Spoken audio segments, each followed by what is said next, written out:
بھیڑے وغیرہ جو ہوتے شیر، تو پھر یہ جو درندے ہیں اگر یہ پانی پی لیتے ہیں تو پھر یہ پانی نجس سمجھا جائے گا، ناپاک سمجھا جائے گا۔ مثال دے رہے، کہتے ہیں کل فہدی والذئبی، فہد چیتے کو کہتے ہیں اور ذئب بھیڑیے کو کہتے ہیں۔ کل فہدی والذئبی، جیسا کہ چیتا اور بھیڑیا۔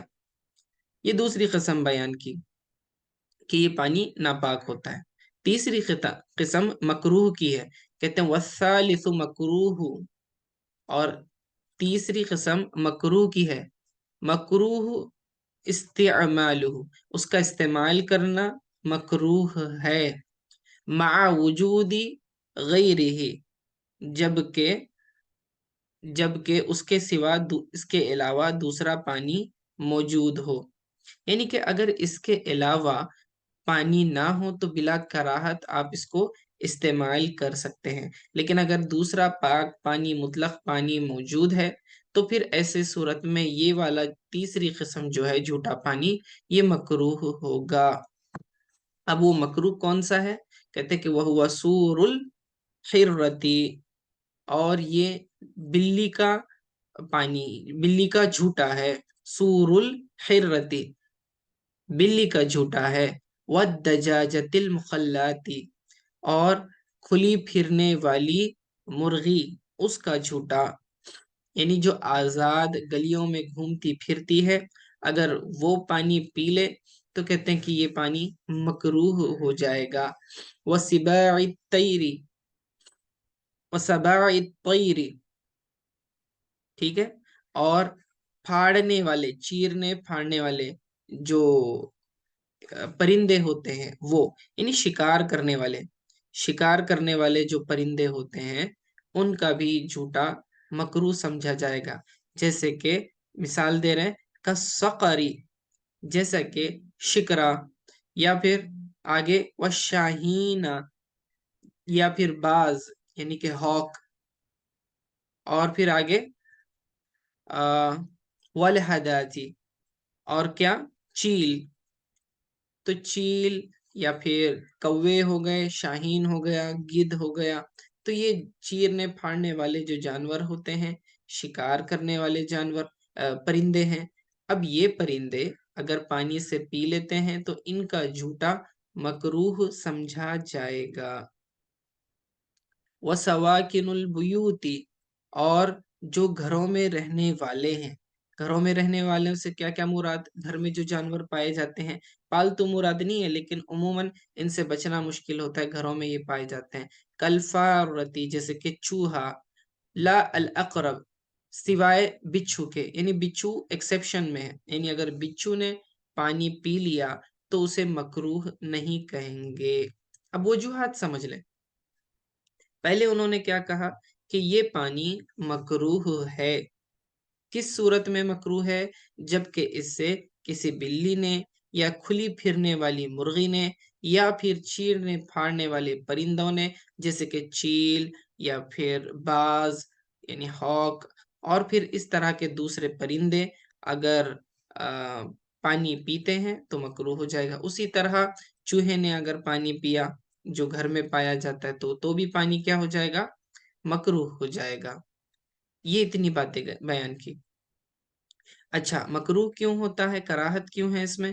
کیونکہ پھر یہ پھرنے والے ہوتے ہیں، جیسے کہ کھلی پھرنے والی مرغی جو ہے کیڑے مکوڑے کھائے گی، ادھر ادھر گندی جگہوں پر گھومنے کا اندیشہ ہوتا ہے اس وجہ سے۔ اور احادیث میں آتا ہے کہ جو کیا کہتے ہیں، طوافین اور طوافات یعنی بلی وغیرہ جو ہے گھروں میں کثرت سے آتے جاتے رہتے ہیں، تو اس کی وجہ سے جو ہے ان سے بچنا مشکل ہو جاتا ہے بہت زیادہ، تو پھر اس میں رخصت دی گئی ہے۔ اور پرندے بھی کیا ہوتا ہے، پرندوں پر بھی ہمارا کچھ کنٹرول نہیں، رینڈملی کہیں سے بھی آ کے پانی پی کر اڑ کر چلے جاتے ہیں، تو پھر اس سے بھی بچنا مشکل ہوتا ہے، اگرچہ کہ چیرنے پھاڑنے والے پرندے ہیں، تو پھر ان کا پانی مکروہ قرار دیا۔ یہ اس صورت میں ہے کہ جبکہ دوسرا پاک پانی موجود ہو، اور اگر دوسرا کوئی پانی موجود نہیں ہے تو پھر آپ اس سے کیا کر سکتے ہیں؟ وضو غسل کر سکتے ہیں۔ اب چوتھی قسم آگے بیان۔ اچھا، اس میں ایکسیپشن کیا کہا کہ اقرب اقرب کہتے ہیں بچھو کو، بچھو اگر پانی پی لے تو کہتے ہیں کہ پھر وہ پانی کو مکروہ نہیں کہیں گے. کیوں؟ کیونکہ اس میں بہتا ہوا خون نہیں ہوتا ہے، بچھو کے اندر فلوٹنگ بلڈ نہیں ہوتا ہے. تو ایسے جانور جن کے اندر بہتا ہوا خون نہیں ہوتا ہے، اگر وہ پانی پی لیتے ہیں یا تو اس سے پانی ناپاک نہیں ہوتا. اسی طرح اگر وہ پانی میں گر جاتے ہیں مثال کے طور پر، تو مچھر مکھی وغیرہ، تو پھر اس سے پانی ناپاک نہیں ہوتا ہے. اوکے، اسے نکال کر پھینک دیں اور پانی کو استعمال کریں. والرابع مشکوک، اور یہ چوتھا کون سا ہے؟ مشکوک پانی ہے. والرابع مشکوک فی طہوریتہ، چوتھا پانی مشکوک پانی ہے، ایسا پانی جس کے پاک کرنے میں شک ہے. وہ کون سا ہے؟ وَهُوَ سُورُ الْبَغْلِ وَالْحِمَارِ، اور یہ خچر کا اور گدھے کا جھوٹا ہے. فَإِن لَّمْ يَجِدْ غَيْرَهُ، پس اگر کوئی دوسرا پانی نہ ملے، توضأ بِهِ، تو اسی سے وضو کرے، وَتَيَمُّمْ، اور پھر کیا کرے؟ تیمم کرے. ٹھیک ہے. ثم صلی، پھر اس کے بعد کیا کرے؟ نماز پڑھے. تو یہاں انہوں نے کیا بیان کیا کہ مشکوک پانی ایسا پانی ہے کہ جس کے پاک کرنے میں شک ہے، اور یہ خچر اور گدھے کا جھوٹا ہے، جیسا کہ کل ہم اس کی تفصیل بیان کر رہے تھے.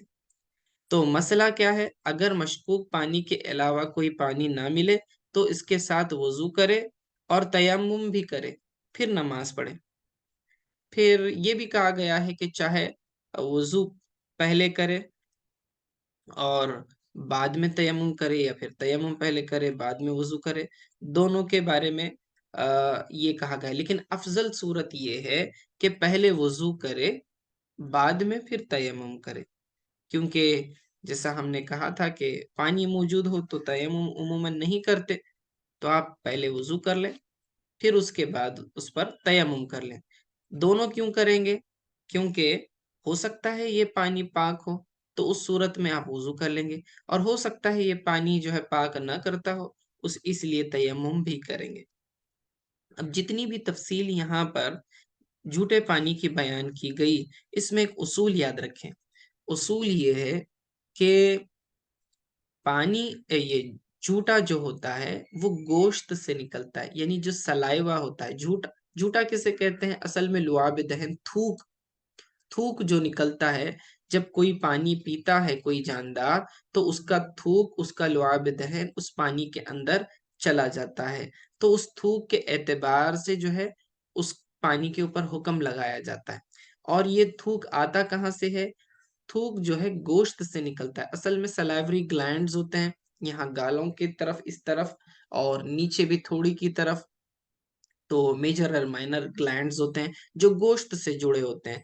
تو گوشت کی طرف سے یہ سلائیوا نکلتا ہے، یہ لعاب نکلتا ہے، جس کی وجہ سے ہم حکم کیا لگائیں گے کہ جو حکم گوشت کا ہے اس جانور کے، وہی حکم جو ہے جھوٹے کا بھی ہوگا، یعنی اس کے لعاب کا بھی ہوگا، کیونکہ وہی جو ہے اس کے گوشت سے ہی نکل رہا ہے. تو اب دیکھیں، معقول اللحم یعنی جن کا گوشت کھایا جاتا ہے، چونکہ ان کا گوشت حلال ہوتا ہے، تو جب یہ پانی میں منہ ڈال کر پئیں گے تو ان کا تھوک بھی حلال ہوتا ہے، اور اس وجہ سے پانی ناپاک نہیں ہوگا، پاک ہی سمجھا جائے گا. اسی طرح آدمی، لیکن یاد رکھیں آدمی کا گوشت حلال نہیں ہے، وہ یہ اس کی تکریم کی وجہ سے ہے، تو پھر آدمی کا جھوٹا یہ پاک ہی سمجھا جائے گا. اور گھوڑے کے تعلق سے بھی بخاری شریف میں حدیث ہے کہ وہ پاک ہے، یعنی کہ حلال ہے، تو پھر اس اعتبار سے کیا ہے، اس کا بھی جھوٹا پاک ہونا چاہیے. آگے جو خنزیر اور کتا اور درندوں کے بارے میں آیا کہ ان کا جھوٹا نجس ہے. کیوں نجس ہے؟ کہ ان کا گوشت کھانا حرام ہے، حلال نہیں ہے. کتا بھی، خنزیر بھی، اور جو درندے ہیں، تو ان کے گوشت کا حکم کیا ہے کہ ان کا گوشت حرام ہے، اس لیے ان کا جھوٹا بھی حرام ہے. سمجھ میں آئی بات؟ اب آگے کیا فرمایا؟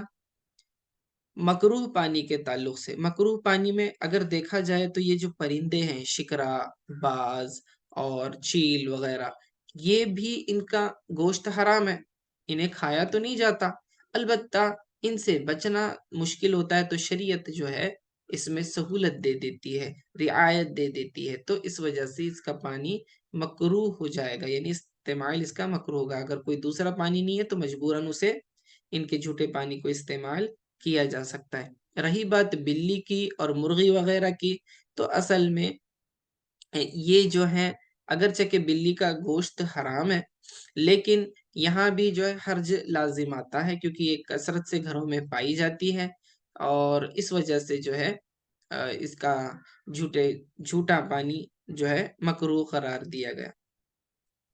ٹھیک ہے،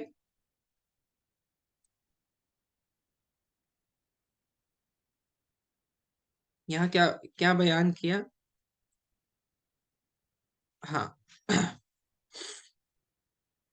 تو بلی اور مرغی اور گھومنے پھرنے والی مرغی کا گوشت اگرچہ کہ حلال ہے، لیکن چونکہ یہ گلیوں میں گھومتی پھرتی ہے تو اندیشہ یہ ہے کہ ہو سکتا ہے کہ یہ نجاست میں منہ ڈال دے، کوئی گندی چیز کھا لے پھر اس کے بعد پانی پی لے، تو اس وجہ سے اس کو بھی کیا گیا ہے، مکروہ پانی کی کیٹیگری میں رکھا ہوا ہے۔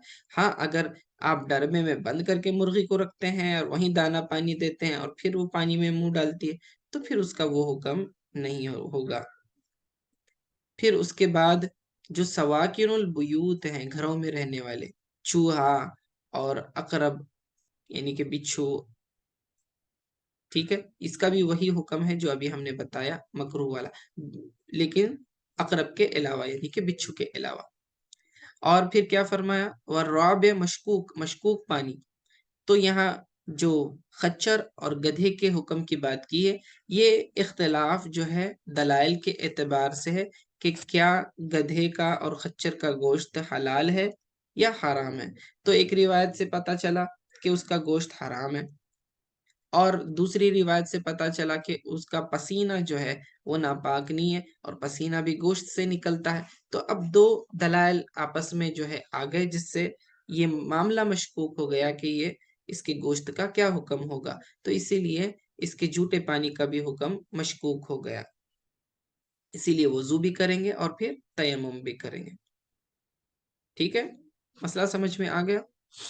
اب یہاں سے ایک نئی بحث سٹارٹ کر رہے ہیں، کہتے ہیں کہ فصل فی التحری، تحری کا کیا معنی؟ تحری کا معنی غور و فکر کرنا اور اندازہ لگانا اور کسی ایک نتیجے پر پہنچنا۔ تو اب یہاں کس بارے میں ہے؟ کہتے ہیں کہ اگر کچھ برتن مل جائیں اور ان میں اکثر ناپاک ہوں، تو وضو کرنے اور پینے کے لیے غور و فکر کرے کہ زیادہ برتن ناپاک ہوں تو صرف پینے کے لیے سوچ بچار کرے، اور ملے جلے کپڑوں میں غور و فکر کرے، چاہے ان میں سے زیادہ پاک ہوں یا ناپاک ہوں۔ یہاں کیا بات کر رہے ہیں کہ بھئی آپ کے پاس پاک برتن ہیں اور ناپاک برتن ہیں، اور اس میں سے اکثر ناپاک ہیں، اور یہ مکس ہو گئے۔ اب آپ بھول گئے کہ کون سے پاک ہے کون سے ناپاک ہے۔ مثال کے طور پر آپ نے کچھ برتن ناپاک تھے کچھ پاک تھے، اور آپ چلے گئے کہیں سفر وغیرہ پہ، جب لوٹے تو آپ بھول گئے کہ کون سے پاک تھے کون سے ناپاک تھے، گھر بند تھا، تو اب آپ کو پتہ نہیں ہے، تو اب آپ کیا کریں گے؟ اس میں جو ہے تحری کرنے کا حکم ہے۔ تو تحری کیا ہے دیکھیں، آگے کہتے ہیں لو اختلط اوان اکثرها طاہر تحرى للتودع والشرب، کہتے ہیں کہ اگر کچھ برتن مل جائیں اور ان میں اکثر ناپاک ہوں، یعنی اگر اس کے علاوہ کیا کہتے ہیں کہ یعنی یہ تو معلوم ہو کہ اکثر برتنوں میں پانی ناپاک ہے، لیکن یہ پتہ نہ چلے کہ کون کون سے ہیں۔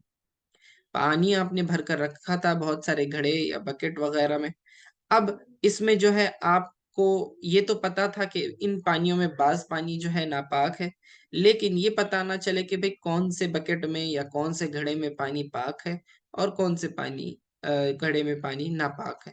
ایسی صورت میں آپ کیا کریں گے؟ تو کہتے ہیں تو وضو کرنے کے لیے اور پینے کے لیے غور فکر کرے، ٹھیک ہے، وضو کرنے کے لیے اور پینے کے لیے۔ وَإِنْ كَانَ أَكْثَرُهَا نَجِسًا، اگرچہ کہ اس میں جو ہے اکثر نجس ہوں، اگر زیادہ برتن ناپاک ہوں